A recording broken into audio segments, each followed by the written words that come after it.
a lot of people have different perceptions of what they've seen, and that we'll always be in a changing mode. Always. It's transition, it's higher education, it's the church, it's learning as part of the gospel, and we'll always be in a changing mode. Well, when we first made the change to BYU-Idaho, my first thought was people had said this would never happen. So you have to be careful saying, basically, never say never, because people thought that it would always be a junior college.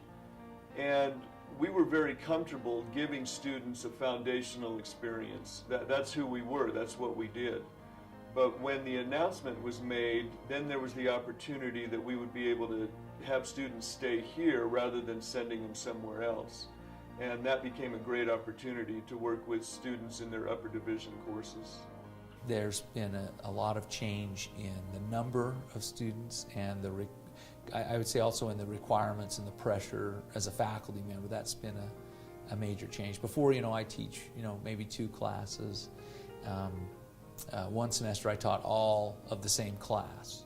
Other semesters I teach, maybe 3 classes of one and one of the other. And now every class I teach is different. And that creates a new pressure. There's a pressure to create new courses, pressure to write online courses and help manage online courses. So there's a lot more responsibility and a lot more pressure involved. There have been a lot of changes in technology in those 10 years. There certainly is a huge change in the demographics of the church as far as college-age members of the church who want a church educational experience. And that's happened, and that had nothing, BYU-Idaho was a response to that anticipation of that, not the other way around. We were a traditional fall-winter junior college, pretty laid back. Not that it's intense now, but the big difference is we've got a lot more population. We've got bigger growth, obviously, things like the Ice Center and the Student Center that are big changes from what it was when it was Ricks College. Well, I think the changing of the general education program to foundations, that's been one of the biggest changes. Also, the number of students on campus. We no longer have enough space in the Sporty building for our communication courses.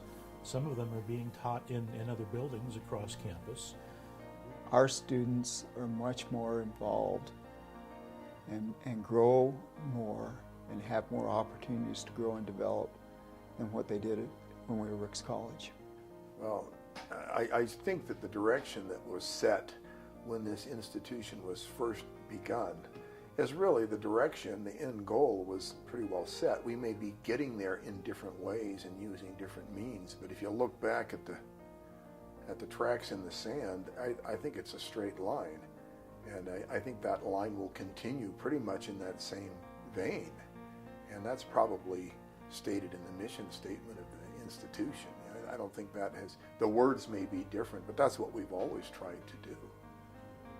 There have been so many changes, and there will continue to be changes. And so it's really difficult to predict, but as I mentioned, one of the most important things is that we try and offer an educational experience to as many students as possible. My feeling is we have very dedicated faculty and employees. And as you share and they understand vision and we know the why of what we're doing, they're very capable of doing a lot of things. Where is BYU-Idaho going? Well, I see more expansion. I see the school trying to find ways to allow more students to have a BYU-Idaho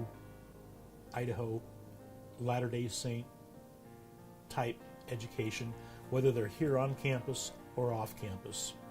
And what needs to be done to do that?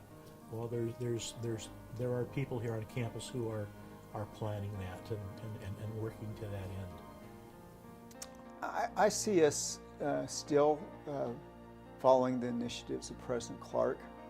We're going to continue to work on building and improving the quality of the student experience. There's many things that we still can do better, and that's something that we're constantly working on. It's been fast. It's amazing the changes. If you were here, I got here 12 years ago, and it was a sleepy little Rexburg town. And if you plucked off the face of the earth and then came back now, you'd have a hard time recognizing it. But it's been a steady, gradual change every year that's actually been incredibly fast and effective. If you look at it, you know, from that, you've gone and you come back. But being here the whole time, it's just been constant moving.